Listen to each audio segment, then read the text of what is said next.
Hi, folks. This is Don Meissner with the North Country Fishing Report. In talking to people, one of the things that has become very apparent to me is that we in the North Country have a growing concern and a growing responsibility to protecting our environment. Now, what I'm referring to right now is the ever common and it's always present, this danger of invasive species coming in to offset the economic or the environmental balance of our area. And there's something happening right now that I wanted to inform all of you about. I got a call recently from John Campo, who is the head of not only he's involved in Black Lake, but also Chippewa Bay Fish and Game Club. And he and a number of people from around the area are really, really concerned with the popping up of water chestnuts in our waterway, and to be very specific, in the Oswegatchie River between Heuvelton and Rensselaer Falls. There's a big bay right along the road, and that bay has become choked with water chestnuts. Well, what are they? Most of us maybe have never heard of them. We don't know anything about them. They're an invasive species that comes both from the Orient and from Europe, and they've been raised for years and years and years. People eat them in some parts of the world. But when they come into a water system, they completely choke it off. They cover the surface with their leaves. They have this nut that has spikes on it that let's say you were using that water to swim in, let alone fish in, if you step on these, they can puncture your skin. They are so bad in so many ways for what we are touting is our greatest resource, which is our fishing and water system up here in the North Country.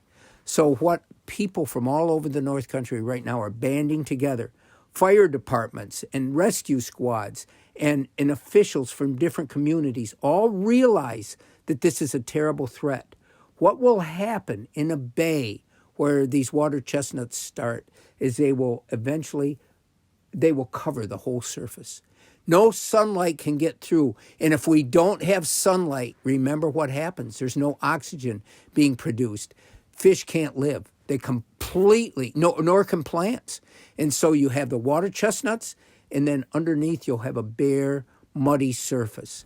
So from what I understand, you can't really eradicate them. Once they're here, you can go in and you can cut them down, and you can be very careful where you put what you cut down, but still you're going to have to repeat this process over and over again. The biggest thing we're trying to make happen is that these water chestnuts don't spread.